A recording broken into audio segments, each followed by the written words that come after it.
Good afternoon, good morning, good evening, and salam. Eid Mubarak to all our Muslim guests. Welcome again to MACFEST 2026, and an event that is a celebration of environment and our beautiful planet Earth. My name is Yulin, and I am volunteering for MACFEST as part of my degree, and I welcome you from England and France.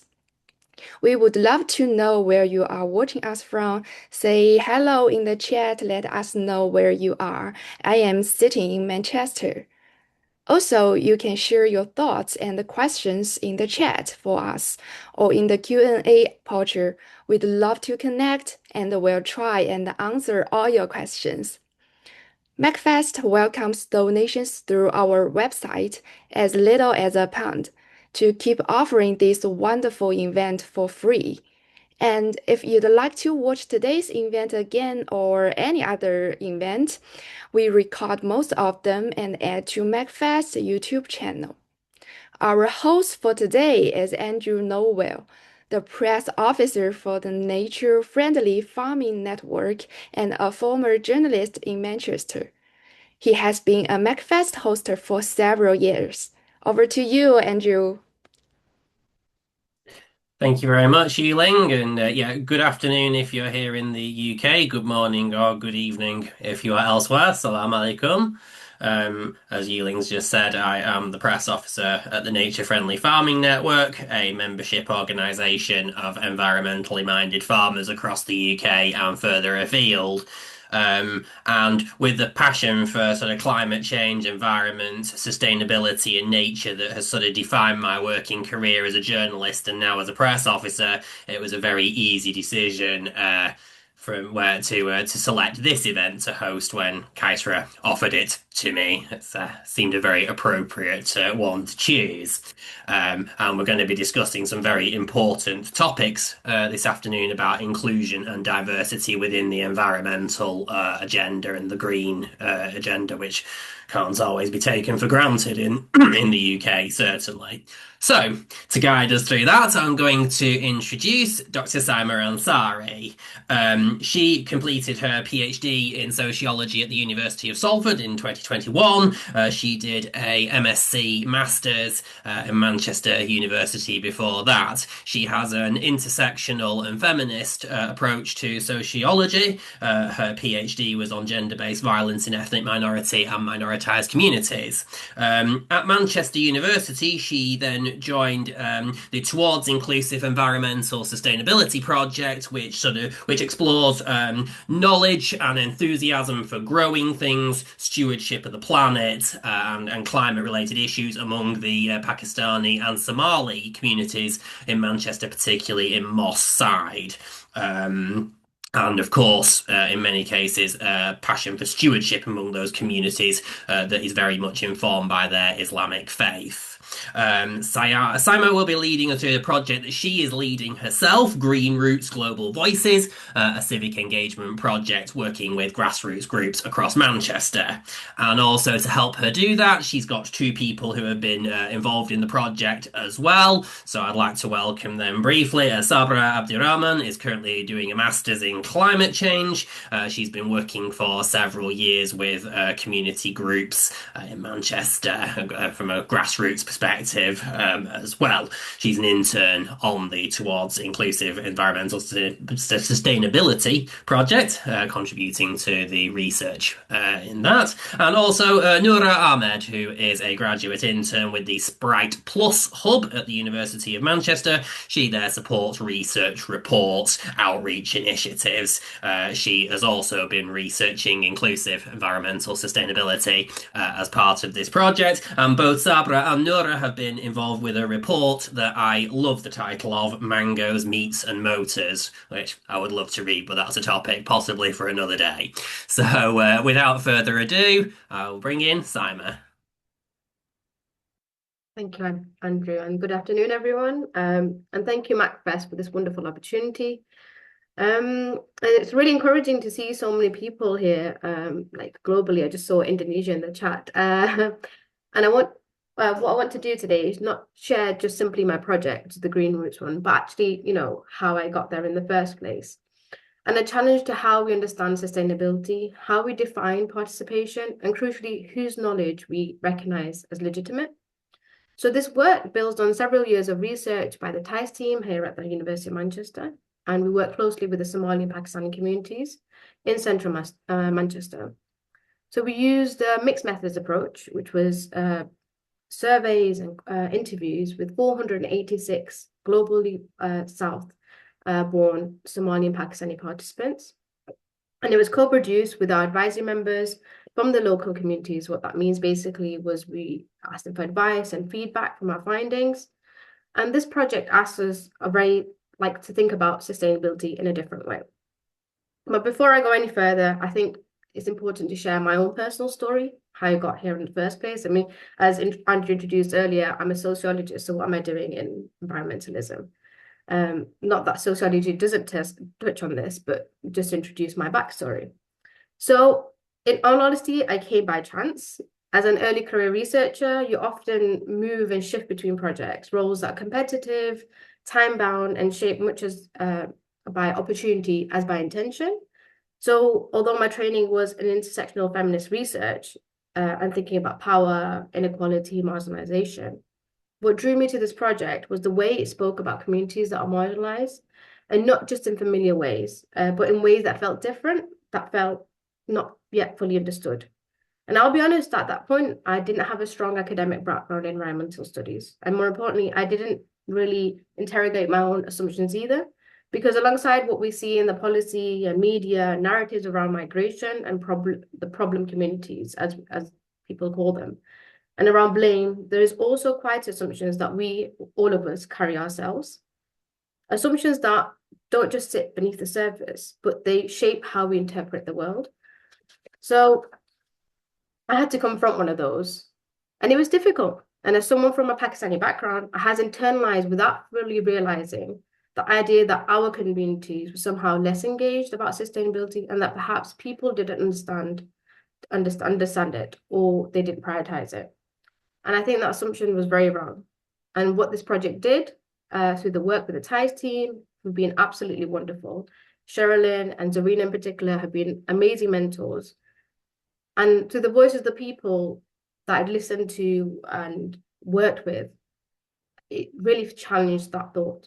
And it showed me not only how much I didn't know, but also how deeply embedded these narratives are, even within ourselves. So in many ways, this work has just been a process of unlearning as it has been about research.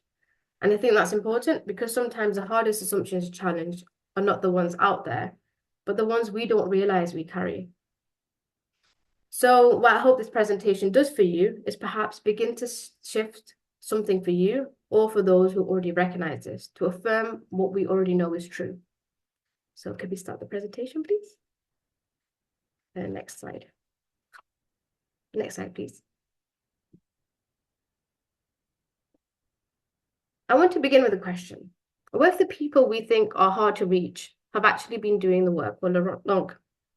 So we often hear this phrase, hard to reach.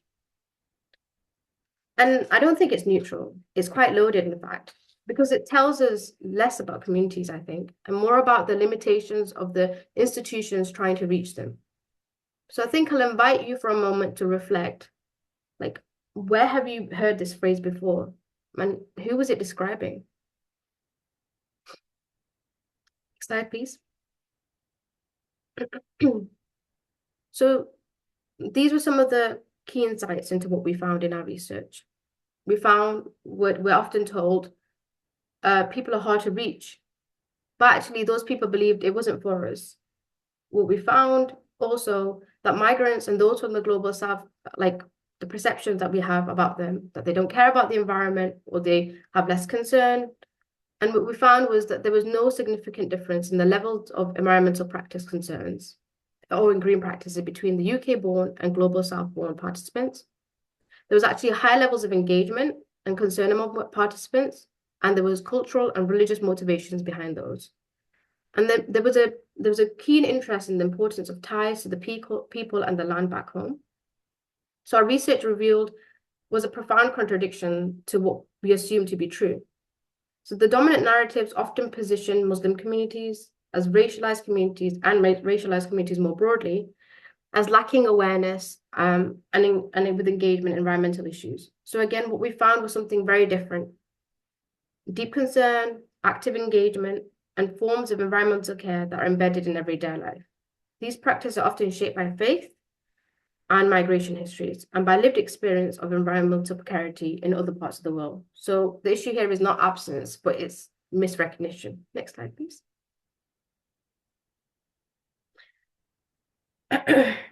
So again, people are not disengaged, they're invisibilized, and that invisibilization, I think, is not incidental. It is structural. I think it reflects whose knowledge is valued, whose practices are recognized, and whose contributions are rendered invisible. And I think what we're seeing here is a form of epistemic injustice, where certain ways of knowing and doing things are systematically overlooked. Next slide, please. So one of the central ideas to our work, and what we called, is holding up a mirror, because rather than asking communities why they're not engaging, we need to ask, what are the assumptions built into our institutions? What are the environmental policies that they're designed for? And whose realities do they fail to reflect? So environmentalism in the UK is often being shaped by white middle-class norms that are rarely named, but deeply embedded. And unless we interrogate those norms, I think we'll continue to reproduce exclusions. Next slide, please. So earlier I referred to, when the participant said it's not for us. I think that wasn't an expression of apathy. What we realized, it was an expression of exclusion, a recognition that these spaces were not designed with them in mind, that their knowledge often lived in deep, deep experience. Faith and community was not being valued as expertise. So what we are seeing here is not a lack of engagement, but as a lack of belonging. Next slide, please. So another key thing that we found were the barriers, and we identified them as structural, funding systems that did not appear neutral, but privileged those with time, institutional literacy, and resources. Language that was technical, abstract, and often culturally disconnected from everyday experience. Economic inequalities that shaped everyday what people can prioritize, because sustainability cannot be separated from survival or indeed the cost of living crisis, for example. And the lack of representation in decision-making spaces. What this meant, the policies are often designed without those most affected. So these are not individual barriers, as you can see, they are systematic. Next slide, please. So what we encountered was a different articulation of sustainability, one rooted in care, repair, and responsibility, practices that are often gendered, led by women, sustained through informal networks such as WhatsApp groups, and embedded in everyday life. They're not marginal practices, they are foundational. But because they're not aligned with the dominant frameworks of innovation or policy, they are often overlooked. And this is where I think the post-colonial feminist lens is crucial, because it allows us to value where dominant systems do not. So, and I want to bring our interns, whose reflections are an important part of the work of the TIDE project, as well as the Green Roots project, which I'll be talking about shortly. Because this is not just about research, it's about knowledge that is experienced, interpreted, and carried forward. So over to you, Sabra and Nora. So next slide, please. So I'm just going to talk about the internship we did beginning in the summer of 2023 with me and Sabra. So it was an 8-week internship with the Towards Inclusive Environmental Sustainability project, which, as been mentioned previously, was a 7-year project looking at the household sustainability practices of the Somali and Pakistani communities, particularly in Manchester. So in that internship, we got to do a lot of great projects. So one thing we were able to gain was being able to attend academic seminars where we were able to learn about the broader field of environmental policy. We even got to attend the academic conference, which was a great opportunity. We were able to co-create a photo exhibition at the Manchester Museum about the Mangoes Meat and Motors project, which Sabra will be talking about later. And we were able to develop, great academic skills such as report writing and visualizing survey data. And we're able to talk about our project and our report with different people, such as the local councillor from our side, and even a local MP, which was a great introduction into, environmental policy making. So next slide, please. So at the end of our internship is when we made the report Mangoes, Meat and Motors. So Mangoes, Meat and Motors is basically a report that was co-created by me and Noura, and it was about an event that was done before me and Noura joined the internship. This event was a World Cafe study method, and it explored how life, work, and play helps enhance the environment in the Karima. So it was basically an event that brought together people who lived and worked in the Karima to look at photos and sit together and basically I guess discuss their homes. Right, it was conducted as an event, and then towards the end of our internship, Nora and I created a report of the event. We basically collated the responses from the attendees and then used those responses to create the Mangoes, Meat and Motors report. Writing up this report and listening to how the attendees who come from majority global South and Muslim backgrounds was basically the first time I got a perspective of the climate and taking care of the climate that was, I think, removed from this sanitized, reduced, reuse, recycle framework. This kind of the climate is a problem to be solved kind of framework. And I saw the climate from a different perspective, which is that the climate is something that nurtures us. It's something that creates our cultures, creates our societies, and creates our memories. And it was a really key thing that I noticed when we were writing up the report is that the Pakistani participants, for example, they talked a lot about how in certain times of the year it will be mango season in Pakistan, and they talked a lot about the nostalgia associated with mangoes and how happy they were to be able to buy the mangoes that are grown in Pakistan from down the road, the shops down in the Karima. It was, I think, it really taught me a lot just about how cultures, memories, life, and it's all tied to the climate. So yeah, kind of just removed me from this framework of the climate crisis. The climate is something, and more of helped me look at the climate us a home, I guess. The climate is our home, it's not just us. Yeah, and I hope if you guys have the opportunity to read the report, we had a lot of fun writing it. Next slide. So what we learned from TIES is the first thing that I learned was that sustainability is our Western concept. So people might not have the word environmental sustainability in their language, but when you explain the concept to them, they talk about it as something that guides their everyday decision making. So they care about, conserving water, conserving energy, and recycling, and so on. So second thing is that people from climate affected nations can also contribute something vital to environmental policy. So rather than environmental policy being how can you reach out to these communities and how can you teach them to be environmentally sustainable, they may have something to actually teach us about the ways in which people are environmentally sustainable and why, and their goals towards being environmentally sustainable and the practices they have from back home, for instance. The third thing is that sustainable practice is also shaped by the local environment. So there are certain sustainable practices that people might have back home, such as growing food, having sustainable packaging, for instance, that are more difficult in Manchester because there's a lack of access to an allotment space for gardens, or they can't avoid plastic packaging in supermarkets and so on. And for instance, recycling as well, it might be more difficult for them if they have to use communal bins, which make recycling more difficult. And the last thing is that environmental policy should also consider people's livelihoods. So one interesting thing that I learned while writing the report with Sabra was that sometimes there can be a conflict between environmental policy and local people. For instance, the introduction of a new bike lane in Windsor Road meant that there was tensions with local business owners who said that it encroached into their retail space, or with the residents who said that it created certain unsafe spots where if pedestrians had to walk through the bike lane to reach a local cash point, for instance, it might lead to an increased risk of collisions.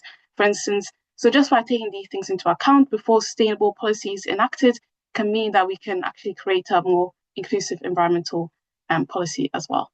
So yeah, now I think Sabra is going to talk about her reflections as well. What I learned from all the points that Noura has brought up, and also like writing, like working on the TIES project with Sherilyn, Zarina, and everyone else within the project, was that it was a really important realization, especially since a group of the people that we were looking at was the Somali community in Maasai, and a lot of the people who are being interviewed within the Somali community in Maasai were first generation people or people who had migrated from Somalia, Kenya. So I'm from Kenya, northeastern Kenya, right on the border with Somalia, and I think I'd never really looked at the cultures that I interacted with, or the cultures, the Somali culture inside Kenya, or the Somali cultures inside Somalia, as like cultures that with like have their own thinking about the climate and their own, I guess as Saima said, epistemology about the climate in their own right. And I noticed that a lot of these cultures, because the Somalis in northeastern Kenya and the Somalis in Somalia are nomads, they their their economy, their livelihoods, their religiosity is all tied to the environment, because they like basically eat from the earth. They're nomads, they're pastoralists, so they depend on the earth, or like on the environment being stable and being well, basically for them to live. And in cultures like this, I think responding to environmental degradation or environmental shocks is easier, because it's already embedded within the culture. So basically, what's something that happened, so the other day, something that happened in Kenya is that in the Samburu region, they're also nomads. They they found that where they were living was endangering a species of monkey that was already it's the population was already going down, called the Brazos monkey, and they just packed up and left. And the amount of the Brazos monkey within the place they were living in is going higher, and it's not an endangered species anymore. I think it's harder now, because when you educate people on the environment and you tell people to do so many lifestyle changes, and it's like, don't buy any more clothes. Your energy is tied to like environmental degradation. You using your laptop is tied to environmental degradation. The clothes you buy, the food you eat, it's just much harder in like, I guess, Western cultures to like switch off and then try to reverse like the environmental degradation that's caused. And yeah, I think it was really interesting seeing it from like that framework, that the ties like working on the ties project created. And it did mean that uh show me like the importance of like preserving all of these cultures, because they're really, really important to the environment as well. Next slide. Okay, thank you, Sabra and Nora. It's really amazing to hear your reflections. I mean, we've had lots of conversations, but it's nice to hear them again. And I can see in the chat people already related to the mangoes that you talked about, Sabra. So yeah. Anyway, so just back to ties, I guess, and how we got to the point of Green Roots Project. It was a turning point, and I think it was moving beyond what we call performative or tick box inclusion towards something more meaningful, because as I now understand it, inclusion is not simply about presence, it's about power. So who shapes the agenda, who makes the decisions, and who is resourced to act? And without addressing those questions, I feel inclusion remains superficial. Next slide, please. So our project, Green Roots Global Voices, is in a hope and a direct response to those challenges. And it begins with a very simple premise. The communities are not empty spaces to be filled with interventions, that they already are sites of knowledge, practice, and innovation. So our role is not to impose solutions, but to recognize and amplify things and spaces that already exist. Next slide, please. So in practice, what that means is mapping existing initiatives, creating spaces for shared learning, providing resources through microgrants, and documenting these practices in ways to make them visible. So this is about redistribution of visibility of resources and of recognition. Next slide, please. So why does this all matter? I think one of the central lessons that I learned from the work is inclusion without resources is not inclusion at all.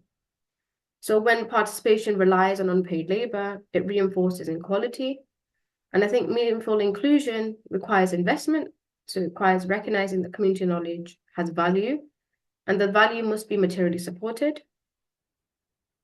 So next slide, please. So the initiatives we supported reflect this approach. Each one is rooted in community knowledge, and it addresses sustainability in ways that is locally meaningful.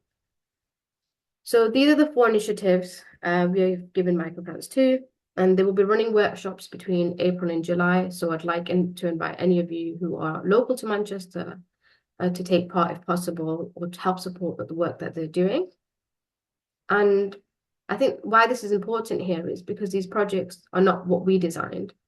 These are projects that we are supporting, and I think that distinction matters because it shifts power from institutions as producers of solutions to communities as leaders of change. Next slide, please. So just as a reflection exercise, I'd like to leave you with a few questions. Who holds powers in sustainability spaces? Whose voices are heard and whose are marginalized? And who is compensated for the contributions? Who is expected to give their labor freely? These are not practical questions. I think these are questions of justice, and we must ask ourselves these whenever we can. The next slide, please. So this work is ongoing, and we are building a directory of Muslim-led sustainability initiatives in Manchester as a way of making these contributions visible and connected. And so I'd like to look out for posts for about the July showcase event, which we'll be holding. And these will have the 4 initiatives which I just introduced to you earlier, along with other Muslim-led sustainability groups within Manchester. So the invitation again is to engage, to collaborate, to support, and to rethink how we approach sustainability in a more inclusive and just way.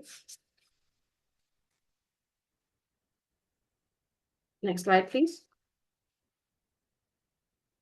And just to conclude, I think the point here is the communities that we talked about here were never absent, as media or other policies, etc., would like us to believe. I think they were made invisible, and the task before us is not simply to include them, but I think to transform the systems that excluded them in the first place. Thank you.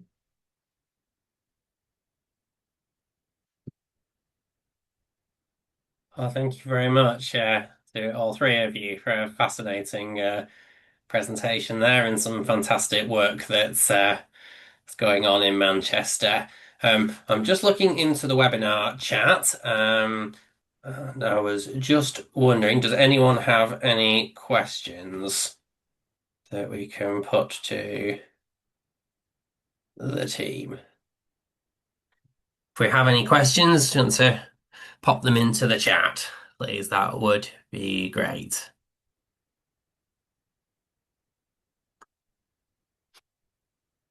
I've got a few comments already. I'll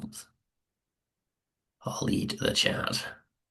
Okay, I'll think of something. We've got a couple of comments there. Sabra, we've got a comment here in the chat. Sabra, your insights there on Indigenous connection to the land and the importance of preserving cultures has struck a chord there with the audience this afternoon. That's it, and the reports and projects are there. So I think I'll start for a minute then. I'll jump in, see if everyone's having a bit of a think.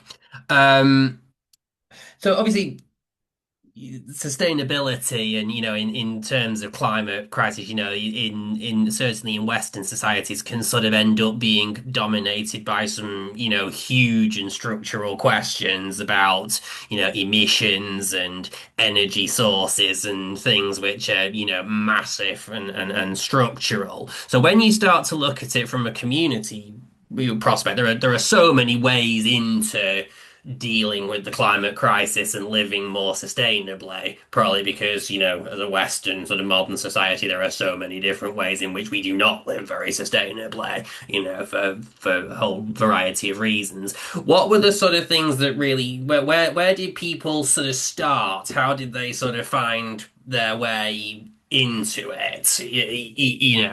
How did what did they find were the sort of most meaningful, first steps into the things that they really wanted to do to promote sustainability among themselves and their own communities?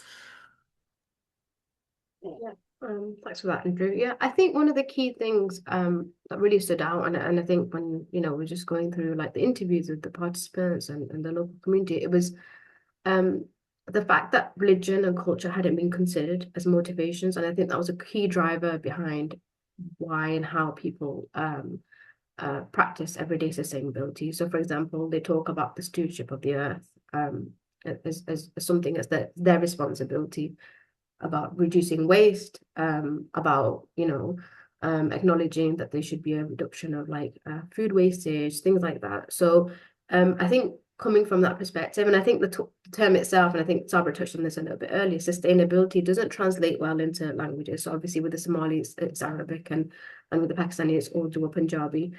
That term is there, but it's not something that resonated well. Whereas we talk about, like, for example, Islamic terms, we talk about Deen Dunya, which basically means the world, earth. Then I think there was like a moment where they said, "Oh, well, right, yeah, I understand it through my religious lens or my cultural lens," because that word had more meaning. So again, it's about breaking down those kind of barriers, language barriers, for example, and making that kind of as an open conversation to ask people's views about what they think about sustainability and how they practice it in everyday life.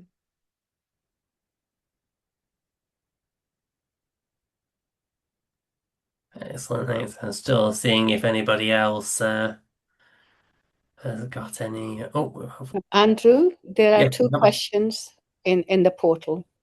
in the portal. Oh, yes, thank you. Yeah, brilliant. Thank you very much. I've got the portal now. Okay, so the first one from Zafira Azhar here. Are there any events and how can we get involved for people in the UK? I'll ask that one first. Yeah, so Zafira, thanks for that question. So as I said, with the Green Roots Global Voices, we've given micro grants to the 4 projects, so the MSJI, Somali Advice Link, Sisterhood Champions, and we've given them these micro grants to host workshops, and the We Matter CIC, which is based in Longsight. So these groups will be running those projects, and I think they'll be open to everyone. So you could possibly join or support one of those, but we will have a showcase event we're planning in July, and look out for posts with that. But that's going to be those initiatives that we just mentioned earlier and other initiatives that are going to come along, and you can take part, and it's going to be open to all. You'll meet our ties team hopefully there too. So yeah, it'd be great to see you and others who might be interested. Fantastic. Excellent. And then another one, this one's been submitted into the portal by Zarina Ahmad. Do you think overconsumption can ever be tackled at a local level or at a policy level when we live in a world that is designed by capitalism and policy by GDP? Okay, well, Zarina, that's a really hard question, and I'm not quite sure the answer to that, but I think, yeah, as long as our societies run the way that they do, and unfortunately they run more about profit and like overconsumption is a very big part of that. I don't think those things can be handled in that way, but unless we start thinking very differently. So for example, stuff that Nora and Sabra touched on earlier about this idea of like consuming this, having more and more and more. it can be tackled in different ways, because I think in the West we see it as, oh, we need, like, like we understand overconsumption in a very different way. To, I think, the global South, where they faced hardships or inequalities, and things are not, like the fast fashion is not as widely as promoted, especially in rural areas. Um, so I think we have a lot of learning to do in that way. And also, I think the people from our PAS research actually talked about overconsumption. And they said that the reason they would try to reduce overconsumption was through the religious perspective, which was about, keeping the sanctity of, like, modesty in terms of how much we have and how much we consume, and being really modest about that. Excellent. Thanks very much for that. We've got another one from Sherilyn McGregor here.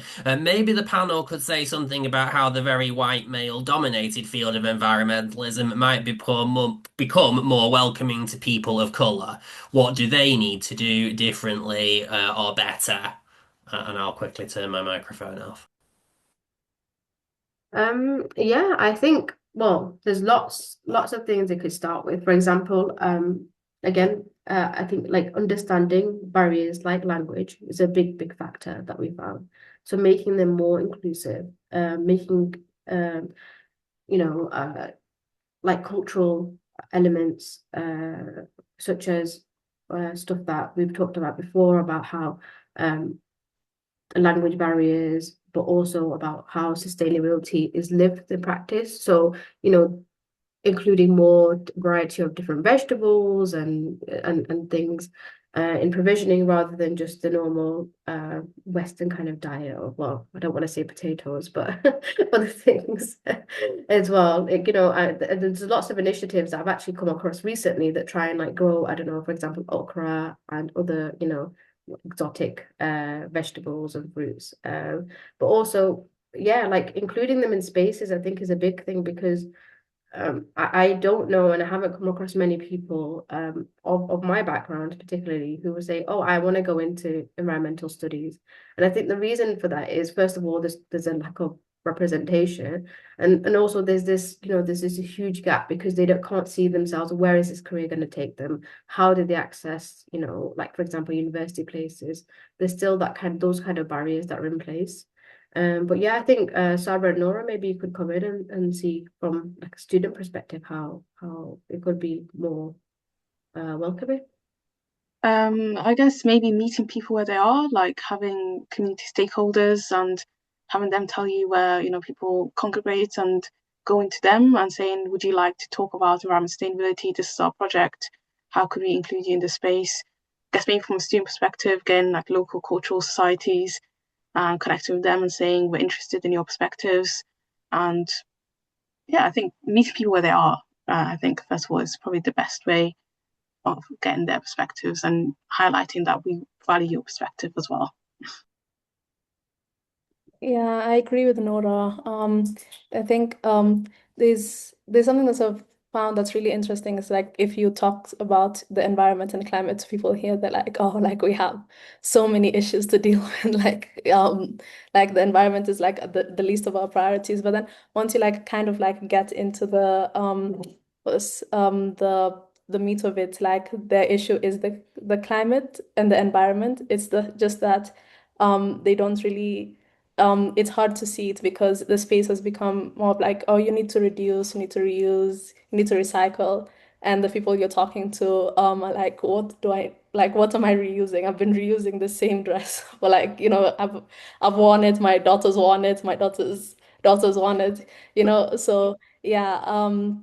I think trying to, like, reach out to, like, frontline communities who are, like, at the like facing the climate crisis, but, like, don't have a conceptualization of it as the climate crisis. And I guess, like educating them on, like, where the droughts are coming from and the floods are coming from, because um a lot of people, like, the droughts have been droughts in Somalia, northeastern Kenya, have been frequent for years. And then after the drought, it's like flash floods, and those are also frequent for years. And I think as someone who's had the privilege of going to university, having this education, coming back, it's really sad to see people going through these so frequently, and they have no idea where it's coming from. And they're just like, oh, the world's just gotten like this out of nowhere. So yeah, I think trying to at least um, communicate that concept to people so that they at least know will bring them in, because people don't want to be in these spaces. It's their lives on the line. So yeah.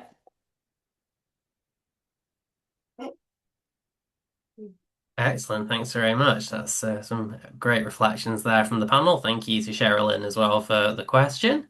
And another one that's been put into the chat by Hanani. What are the next steps or the future goals for the Green Shoots project involving diverse communities? Where do you want to see this going? Perhaps where do you envisage it in 1, 5, 10 years, maybe? Yeah, well, so obviously this project was only funded for the year, so it ends in July.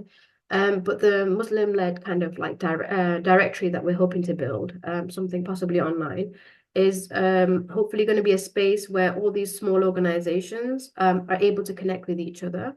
Because what I found through talking to them is they're doing amazing and great work, and because they're quite grassroots, it's quite small organizations, they're not aware of each other, and that's not entirely their fault because they're not huge organizations, and even simple things like accessing funding, I think, would be helpful, because when you network, you understand, okay, this is how, for example, like you fill out a certain form, this is how you apply for so and such funding.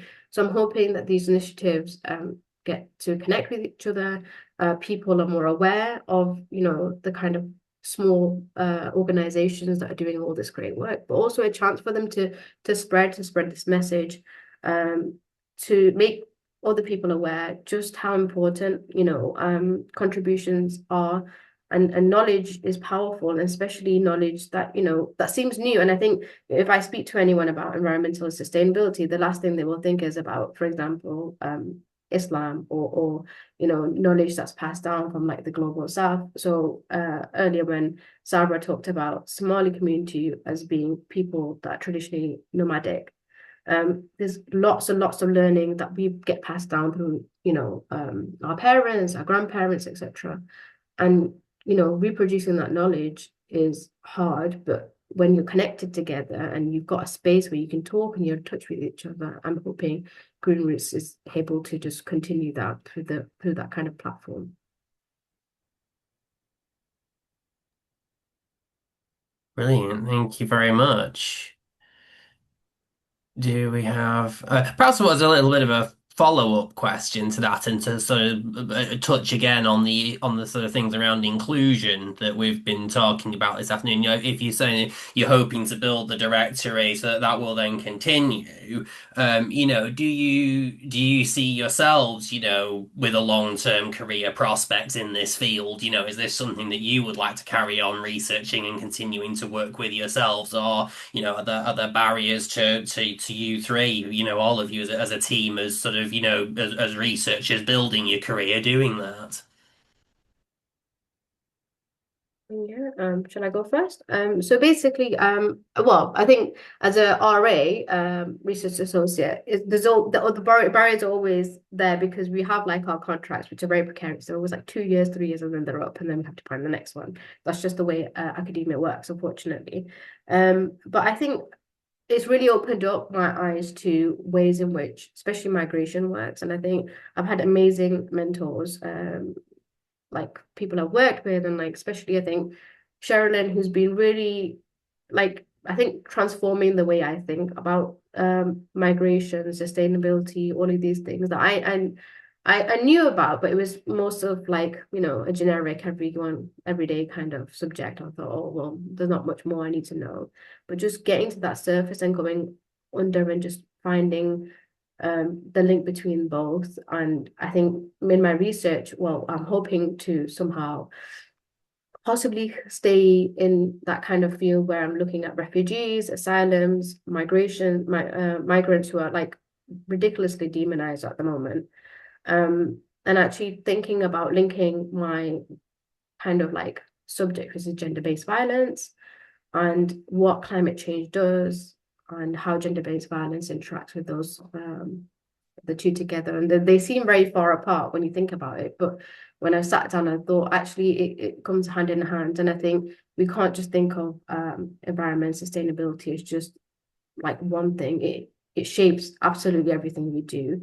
The way we live is very much dependent on the climate crisis. So many people, and we've been fortunate in the West, especially in the UK, to not be touched by climate change as much as other countries, like, for example, Somalia, which experiences droughts very often, or Pakistan, which experiences floods, on a yearly basis. So yeah, I think I'd like to continue that work.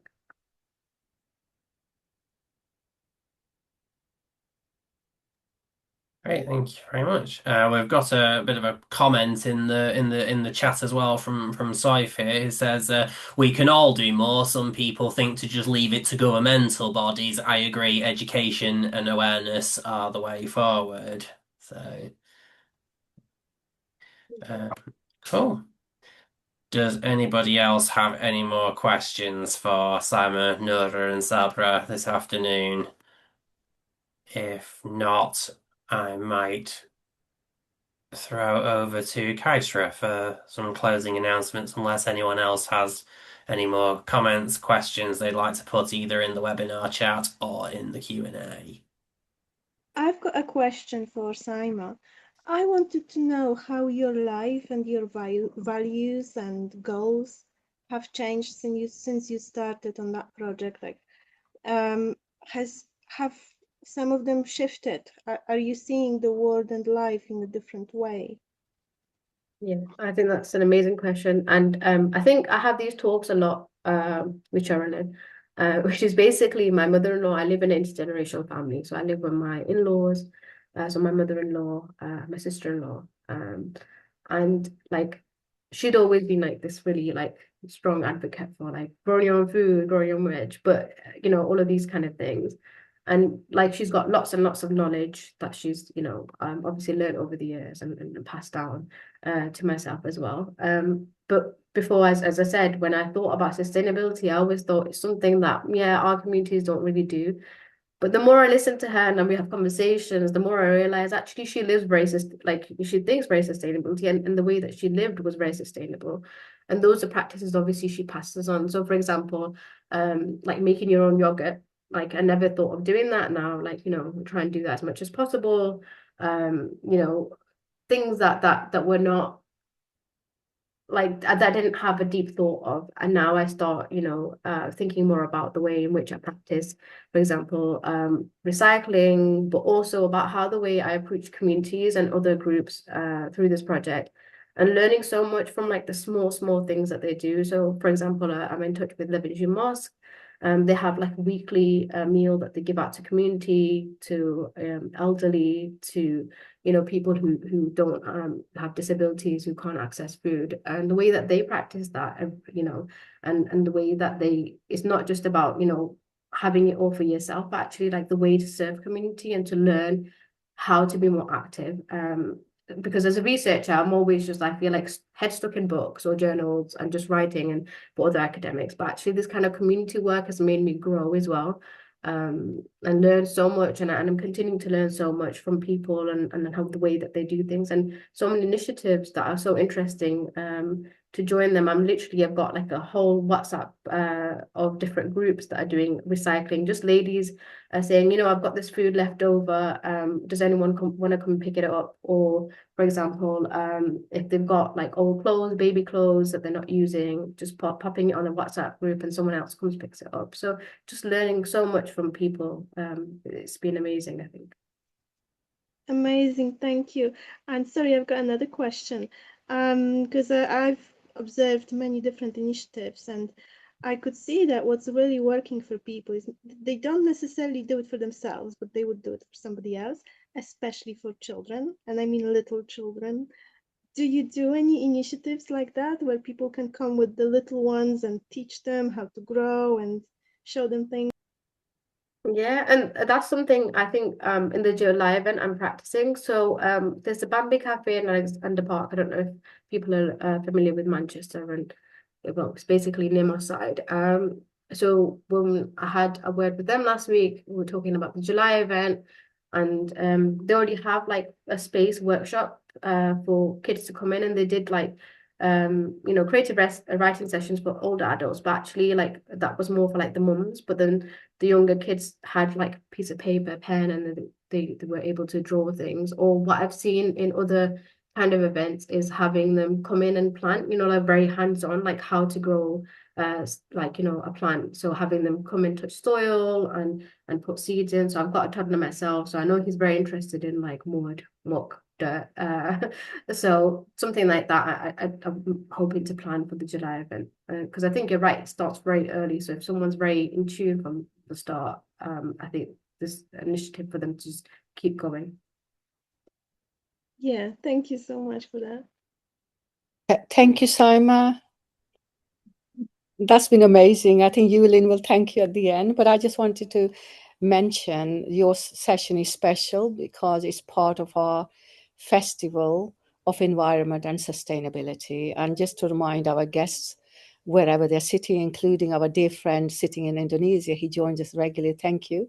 We have a number of other events, including with young people on environment and sustainability.